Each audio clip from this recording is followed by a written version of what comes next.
오늘은 그리스도인의 삶의 필연적인 고난이라는 제목으로 하나님의 말씀 나누려고 합니다. 말씀은요, 가끔 우리를 불편하게 요구할 때가 있습니다. 말씀을 통해서 우리에게 너무 지나치게 많은 것들을 요구한다라는 생각이 들 때가 있습니다. 저는 요한복음 15장을 연구하고 또 말씀을 준비하면서 우리에게 너무 큰 희생을 요구하신다라는 생각이 조금 들었습니다. 억울하다는 게 아니라 그리스도인이 감당해야 할 일이 책임감이 참 크구나라는 생각을 하게 됐어요. 15장 말씀을 보면 하나님께, 예수님께 붙어 있음으로써 하나님께서 공급하시는 힘으로 살아야 되고 또 그 힘으로 많은 열매도 맺어야 되고 또 사랑이라는 계명을 지킴으로 주님의 제자, 그런데 그 호칭을 넘어 친구로서의 친밀함을 가진 그리스도인이 되어야 한다라고 말씀하셨고, 우리에게 맡기신 이 모든 사람들을 서로 사랑하라는 것까지 얼마나 많은 말씀들을 지금 우리에게 하고 계세요. 그렇게 많은 것들을 제자들에게 부탁하셨습니다. 그런데 오늘 말씀에 보면 세상이 우리를 미워할 것이라는 이해할 수 없는 말씀까지도 지금 제자들에게 주신 거예요. 우리가 상식적으로 생각해도 예수님 믿으면 잘 돼야지 않아요? 우리가 예수님을 믿으면 더 잘 되고 뭔가 복을 받고 뭔가 많은 것들을 누리는 것처럼 가시적으로 그렇게 보여지는 게 상식적으로 우리가 옳다라는 생각을 하지만, 예수님은 지금 너희가 나를 믿으면 세상에서 미움받을 것이고 어쩌면 네가 하는 일이 잘 안 될 수도 있고 너희의 가정 가운데서도 어려움을 겪을 수도 있다라는 이런 아이러니한 선포를 우리에게 하고 계시니 우리가 이 말씀을 들을 때 혼란스러울 수 있다라는 것입니다. 예수님은 지금 제자들에게 나를 믿고 따라도 너희들이 세상에서 미움받을 수 있다, 아니 반드시 미움을 받는다라고 제자들에게 선언하고 계신 것입니다. 우리가 예수님을 잘 믿고 열매 맺고 예수님과 친구 되어 친밀함을 누리고 서로 사랑하는 이 모든 계명을 지켜도 세상에서 미움을 받는다면 우리의 생각 속에 내가 과연 잘 믿고 있는 걸까? 라는 생각이 들 수 있습니다. 왜 예수님은 이런 미움받을 것에 대한 경고를 제자들에게 미리 하고 계신 걸까요? 우리가 주일 말씀을 통해서 사도행전에서도 살펴보고 있지만 유대 종교 지도자들은 예수님을 죽인 이후에는 더욱 거침없이 그리스도인들을 핍박합니다. 40년간 일어선 적이 없는 장애인을 기적적으로 일어나게 하셨는데 오히려 고발당하고 신문당하고 협박당하는 것을 우리가 주일 말씀을 통해서 살펴보고 있습니다.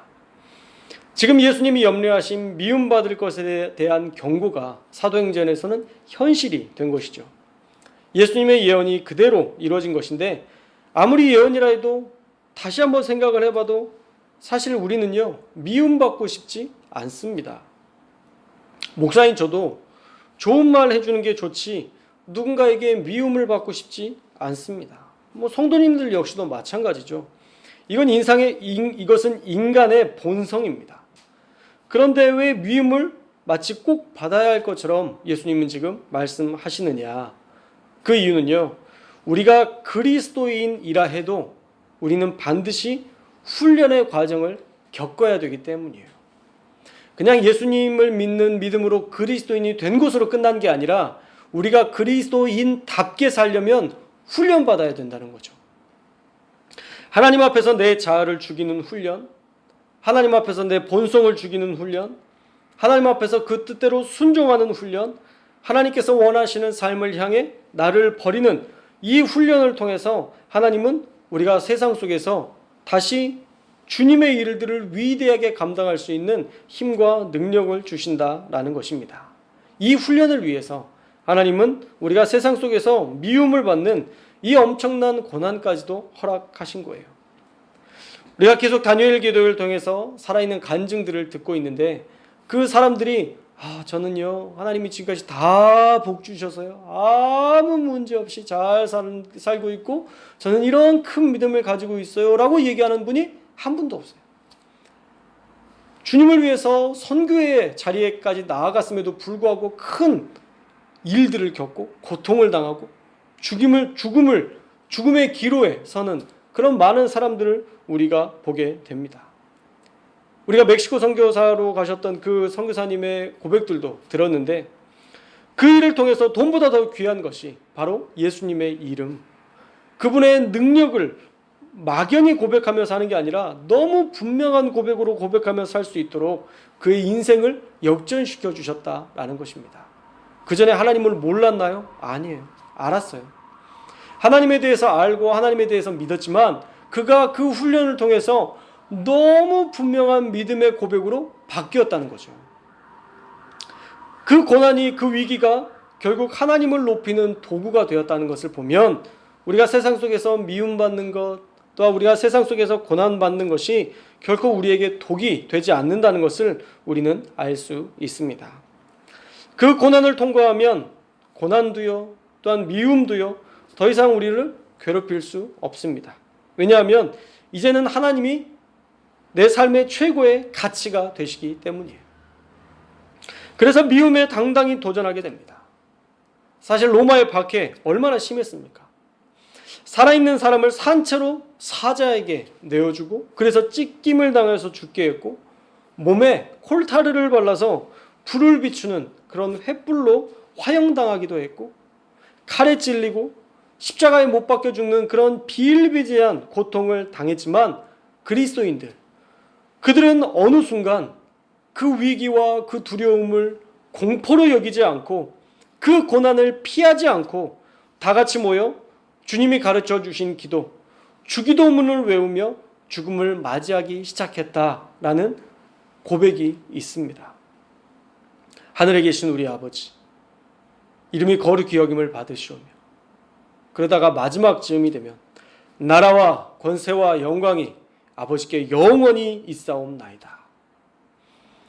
이 모든 것, 내가 하물며 지금 죽임당하는 이 고통까지도 이 모든 것 하나님이 계획하셨다면 하나님께서 영광 받으시옵소서 라고 말하며 자기의 생명을 내어드렸던 그 죽음 앞에서도 하나님께만 영광을 올려드렸던 그 귀한 모습들, 그런 모든 일들은 그 미움과 그 광야, 그 고난을 통과할 때만 훈련받은 후에만 할 수 있는 고백이었다라는 것입니다.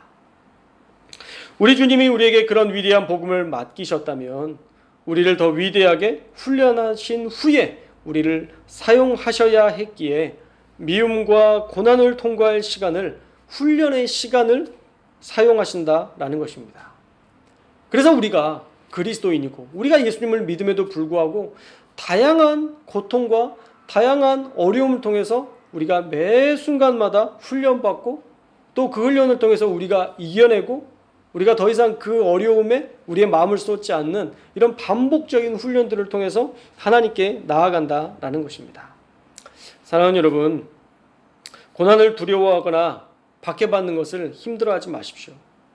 그것을 너무 고통스럽게 여기지 마십시오. 이것이 나를 하나님께 더 나아가게 하고자 하는 하나님의 훈련의 과정이었다는 것을 여러분들이 믿으시고 힘들 때에도 우리가 한 걸음만 더 전진해 나아갔으면 좋겠어요. 어렵고 힘들 때, 내가 지금 처한 이 상황이 어려울 때 우리가 뒤로 물러서서 등을 돌리고 돌아가는 게 아니라 그저 한 걸음만. 그동안에는 10걸음을 갔었다면 그때에는, 그 어려운 때에는 딱 한 걸음만. 우리가 기도의 자리에 딱 한 번만 더 나오는 그 일들을 감당한다면 우리는 능히 그 모든 어려움을 이길 수 있을 것입니다. 그리고 예수님도요, 이 고난이 너희가 미움받는 이것이 너희 것이 아니다 라고 분명하게 얘기하고 계세요. 그 미움과 고난이 너희의 것이 아니다. 18절 말씀을 한번 읽어볼까요? 18절 말씀을 읽겠습니다. 시작.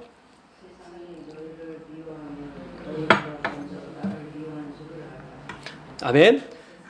18절 말씀에 보면 세상이 너희를 미워하면 너희보다 먼저 나를 미워한 줄로 알아라 라고 얘기해요.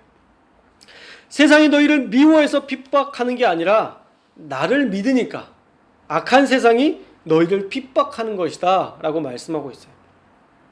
그들의 생각을 바꿔주시는 것이죠.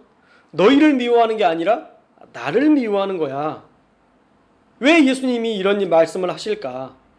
사실 이 모든 일들은요, 영적인 일이기 때문입니다. 우리가 하나님의 일을 하니까 우리 그리스도인들이 공격받는 거예요. 여러분들이 가정이나 사회나 어떠한 곳에서든 혹시 공격당하고 있고 근데 기도하고 있는데 공격당하고 있다면 여러분 너무 잘하고 있다는 증거예요. 왠지 아세요? 사단이 여러분들을 지금 적으로 간주하고 있는 거거든요. 사단이 여러분들을 적으로 간주하고 있기 때문에 그리스도인들이 그때 공격받는 거예요. 사단에게는요, 그리스도인들이 적군이에요. 여러분들이 이렇게 예배드리고 여러분들이 기도하는 삶을 살아가면 사단은 여러분들을 적군으로 인식해요. 왜냐하면 여러분들이 하나님의 나라를 세워가는 이 위대한 일들을 감당하기 때문이죠. 가끔 악한 자가 왕성해지고 악한 자들이 잘 되는 것처럼 보일 때가 있어요. 이해가 되지 않죠. 어떻게 악한 사람이 저렇게 잘 되느냐. 좋아하지 마십시오. 그것들을 부러워하지 마십시오. 지금 그들은 사단이 아군으로 간주하고 있는 거예요. 저 사람이 잘 되면 그리스도인들이 많이 혼란스러워 하겠다. 저 사람들이 잘 되면 안 믿는 사람들이 저 악한 자의 형통을 보고 하나님의 살아계심을 부인하겠다. 그래서 오히려 그 사단의 아군으로 여겨서 그에게 사단이 많은 것들을 공급하기 때문에 악한 자가 형통할 수 있는 거예요. 사단의 적군으로 살 것인가? 사단의 아군으로 살 것인가는 우리가 우리의 삶의 자리에서 얼마든지 우리가 선택할 수 있습니다. 그런데 사단의 아군으로 사는 사람은 지금은 잘 사는 것처럼 보이지만 결국에 그 사람의 끝은 영벌이다라는 것이죠. 19절에서도 이렇게 말씀하십니다. 너희가 세상에 속하였으면 세상이 자기의 것을 사랑할 것이나 너희는 세상에 속한 자가 아니요 도리어 내가 너희를 세상에서 택하였기 때문에 세상이 너희를 미워하느니라. 쉽게 풀어서 말씀하면요, 너희가 사단에게 아군이면 사단이 너희를 좋아했겠지만 너희는 예수님의 군사로 그들의 적군이기 때문에 내가 너희를 택해서 그들이 너희를 미워한다. 너희가 내 편이기 때문에 사단의 적군이 된 것이다. 그래서 너희가 미움받는 것이다 라고 예수님께서 지금 설명해 주고 계신 거예요. 그렇다면 이 땅에서 우리가 사단에게 사랑받고 영원히 하나님께 미움받을 것인지 아니면 이 땅에서 사단에게 미움받고 영원히 하나님께 사랑받을 것인지는 우리가 선택해야 됩니다. 기껏해야 80년, 많이 살면 90년 사는 인생에서 우리가 사단에게 미움받고 영원한 시간 동안 하나님께 사랑받는 게 올바른 선택일까? 아니면 우리가 반대로 사단에게 사랑받고 하나님께는 심판받는 그것을 선택하는 것이 옳은 일일까? 우리는 늘 우리 신앙생활을 하면서 하루하루 삶을 살아가면서 그 선택의 기로에 있습니다. 그럴 때에 저와 여러분이 이 땅에서 조금 미움받더라도 하나님께 사랑받는 일을 선택하는 저와 여러분들이 되시기를 주님의 이름으로 축원합니다. 여러분은 이미 제자로서 하나님께 속하여 사단에게 미움받기로 결정한 사람인 줄로 믿습니다. 그리고 예수님도 고난받으셨는데 우리만 고난 안 받겠다고 하는 것, 그것도 사실은 어불성설입니다. 그래서 20절에 예수님도 이런 말씀을 하시죠. 너희만 받는 게 아니라 나도 이미 받았다라는 것들을 분명하게 말씀하세요. 우리 20절 말씀도 함께 읽겠습니다. 20절 말씀 시작.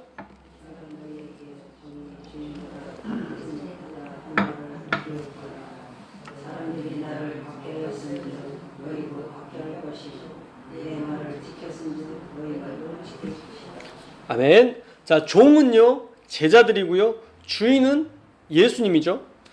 사람들이 나를 박해했으니 너희도 박해할 거야.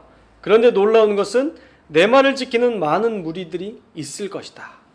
그러니 이제 너희 말도 내 말을 그들이 들었던 것처럼 너희의 말도 들을 것이다. 그들도 지킬 것이다 라는 말씀을 하고 있습니다. 종이 주인보다 더 크지 못하니 주인이 고난을 받았으니 너도 마땅히 고난받는 것 너무 당연한 일이고, 그러나 고난받는 중에도 하나님이 어떻게 역사하시느냐, 너희의 내 말을 지켰던 것처럼 내 말을 많은 사람들이 따랐던 것처럼 너희의 말도 그렇게 지킬 것이다. 이 훈련을 통과하면 하나님이 주실 권능이 있다라는 것을 우리에게 말씀하고 있는 거예요. 할렐루야. 저와 여러분이 이 훈련을 통과하면요, 여러분들 가운데 하나님의 권능을 주실 거예요. 다니엘 기도회에서 간증하는 그 사람들의 간증이 우리의 마음을 울리고 우리 가운데 정말 다시 도전할 수 있는 힘과 능력을 주는 것은요, 그들이 그 고난을 통과했기 때문이에요. 고난 통과하지 않는 사람들의 말들은 사실 우리에게 와닿지 않아요. 그리고 사실 우리가 다니엘 기도회를 통해서도 정말 온전하게 하나님을 만났던 사람들이 있고 그 안에서도 아직 변화되는 과정 가운데 있는 사람이 우리가 보면서도 판단이 되잖아요. 그런데 정말 그 깊은 광야를 통과한 사람들은요, 그 고백이 오래 남아요. 저는 정윤선 씨의 고백이 아직도 제 마음 가운데 남아있거든요. 하나님이 하시는 모든 일은 옳습니다. 이 고백이 아직도 저에게 참 와닿고, 우리 오시원 집사님의 마지막 그 발인 예식을 할 때에도 제가 하나님께서 선택하신 그 모든 것들이 옳다는 고백을 하나님 앞에 올려드리고 또 성도들과 나눴을 때 우리 유가족들의 모든 고백들이 하나님께서 뜻이 있으셔서 천국에 인도하신 것 같다. 천국에 더 잘 어울리시는 분이셔서 하나님이 그곳에 데려가신 것 같다라는 그런 믿음의 고백을 하는 것을 보면서 참 감사했습니다. 쉽지 않은 일이에요. 정말 우리가 고난당하면서 그 고난을 내 것으로 인정한다는 것도 참 쉽지 않은 일이고요. 또 정말 우리가 그 광야를 통과하지 않고 우리가 하나님의 일들을 감당한다는 것도 참 어려운 일이에요. 그래서 여러분들이 미움과 고난의 광야, 우리가 그런 것들을 통과하고 있다면 여러분들이 더 위대하게 쓰임받기 위한 그런 과정임을 믿고, 여러분 이 모든 어려움들, 이 훈련들 믿음으로 이겨내셔서 여러분들의 말이 능력이 되고 여러분의 말이 권능이 되어서 많은 영혼들을 변화시키는 그런 훈련된 자, 사명자로 여러분들이 설 수 있기를 주님의 이름으로 축원합니다. 자, 그렇다고 고난이 끝나느냐? 아니에요. 죽을 때까지 있어요. 우리의 고난과 우리의 삶의 어려움은요, 죽을 때까지 있어요. 고난이 없으면요, 흔들려요. 너무 분명하더라고요. 정말 믿음이 좋은 분 같아도 그분에게 고난이 없이 그냥 풍성하게 평안하게 살기 시작하면 그때부터 하나님을 따르기보다 딴 생각을 하게 돼요. 믿음으로 살지 않아요. 우리 사람은 이상하게 그렇게 되거든요. 그래서 혹시라도 여러분들이 고난이 닥치고 여러분들에게 괴로운 일이 있을 때, 기도하라는 사인이구나. 하나님 앞에 더 나아오라는 하나님의 부르심, 하나님의 초대장이구나. 이렇게 생각하면서 여러분들이 다시 기도의 자리로 나아가면 되는 거예요. 그러면 금세 그 문제들은 다 해결되고 하나님이 원하시는 뜻 가운데 우리를 인도하실 줄 믿습니다. 앞으로도 고난이 있다는 것, 여러분들 안에 분명한 고백이 있었으면 좋겠어요. 21절에서 또 얘기합니다. 우리 21절 말씀도 함께 읽겠습니다. 21절 말씀 시작.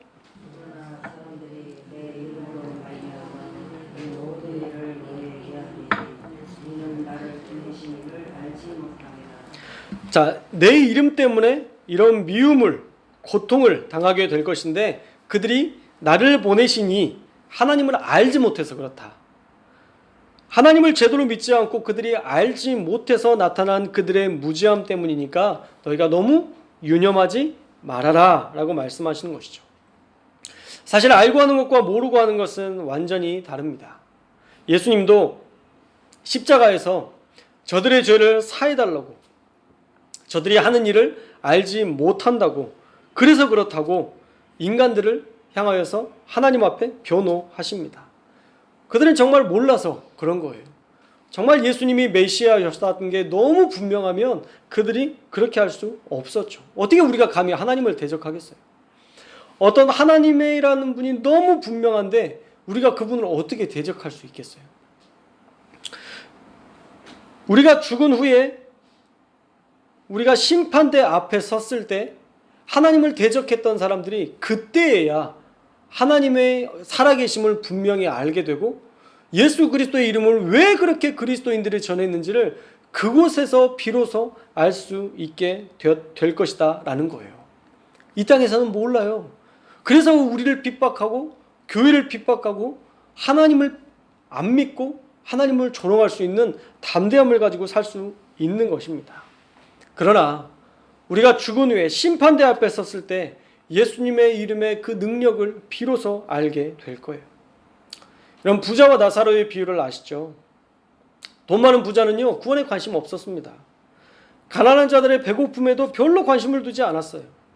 그러나 그가 죽은 후에 자기 형제들만이라도 믿을 수 있게 저 나사로를 보내요. 죽음 이후의 삶이 있다는 것을 알게 해달라고 아브라함에게 간청합니다. 그런데 그 말씀을 보면요, 그 부자는 죽은 다음에도 아직 정신을 못 차리고 있는 거예요. 자기가 마치 부자로 살아왔던 그 삶을, 여전히 세상 속에서 살았던 그 삶을 그대로 사는 것처럼 자기는 아직도 높은 자로 알고 있어요. 그래서 요구하는 게 뭐예요? 저 나사로를 보내서 자기 형제들이 죽음 이후의 삶이 있다는 것을 알게 해달래요. 나사로가 왜 가야 돼요? 나사로가 갈 이유가 있나요? 아니, 세상에 살면서 도와주지도 않았고 뭐 그렇게 그를 위해서 해준 것도 별로 없으면서 그 형제들을 위해서 굳이 나사로를 부활시켜서 그 사람이 그 가족들에게 복음을 전해야 될 이유가 뭐가 있어요? 아직도 자기가 부자인 줄 알아요. 그런 권세가 있다고 믿고 있어요. 세상에 살 때 돕지도 않았던 나사로에게 자기가 무슨 권세로 그가 부활해서 자기 형제들에게 복음을 전하게 해라 마라 명령합니까? 그러니까 단호히 거절당하죠. 그러면서 아브라함은 이렇게 얘기합니다. 세상에는 모세와 선지자들이 있으니 그들에게 들을지어다. 그렇게 말씀해요. 그리고 그는 그제서야 알게 되지만 이미 늦었음을 깨닫게 됩니다. 여러분, 복음 전하는 것은 너무 늦으면 안 됩니다. 제가 최근에 여러분에게 계속 전시 상황이다 라는 말들을 자주 드리고 있죠. 6.25 전쟁에서 남한이 밀렸던 이유가 뭘까요? 방심해서 그런 겁니다. 요즘 요소수 사태가 계속 벌어지는데 왜 그런 일이 벌어지나요? 방심해서 그런 거예요. 우리 기독교인들의 삶이 왜 무너집니까? 괜찮을 줄 알고 아무 문제 없을 줄 알고 방심해서 그런 겁니다. 여러분, 믿음에는 적당히가 없어요. 우리의 믿음은요, 내리막길에서 큰 바위를 굴리는 그런 신앙생활과도 같습니다. 기도로 한 걸음 한 걸음 하늘을 향해 올라가는 거예요. 그러다 기도를 멈춰버리면 한없이 빠른 속도로 추락해서 금세 믿음 없는 자의 모습을 우리가 하고 살아갈 때가 많다는 거예요. 제가 아는 목사님들도 똑같아요. 정말 예전에는 신앙생활 잘하고 정말 위대한 일들을 하는, 제가 존경한다라고 표현할 만큼 훌륭하게 사역했던 그런 후배 목사들이 어느 순간 모든 목회를 다 때려치고 세상 속에서 돈을 벌면서 이제는 그 가치가 완전히 바뀐 게 보여요. 예전에는 복음 하나, 그 복음이 자신의 인생의 전부라고 고백했던 그 사람이 이제는 벤츠를 사고 그 벤츠가 나의 자랑이 되고 나의 기쁨이 되는 것을 우리가 눈으로 지금 우리의 현실에서도 얼마든지 볼 수 있다라는 거예요. 기도하지 않으면 목사도 금세 신앙이 떨어지는 것을 봅니다. 우리가 옛날에 알던 지식, 옛날에 믿었던 그 믿음으로 아는 체 하다가 하나님께 혼나는 사람들도 너무 많아요. 그러므로 저와 여러분이 이 믿음에서 멈추지 말고, 우리가 이 고난에서 멈추지 말고, 우리가 이 고통에서 멈추지 말고 다시 한 걸음만 전진해 나아가서 우리가 여기서 멈춰 있는 것이 아니라 아직 그 복음의 비밀을 알지 못하는 자들, 그 복음의 그 놀라운 능력에, 그 위대한 사랑에 아직 감격하지 못하는 그들에게, 우리의 자녀들, 남편, 아내, 친척들에게, 아직 복음을 듣지 못한 그들에게 반드시 복음을 전해 주어야 한다라는 것입니다. 그들이 아직 모르기 때문이에요. 사랑하는 여러분, 오늘 말씀을 통해 우리는 고난의 의미를 배웠습니다. 우리가 왜 고난당하나요? 하나님께 더 가까이 나아가고 우리가 더 하나님의 위대한 일들을 감당하기 위하여서 우리가 고난당하고요. 또 우리는 사단의 적군이기 때문에. 할렐루야.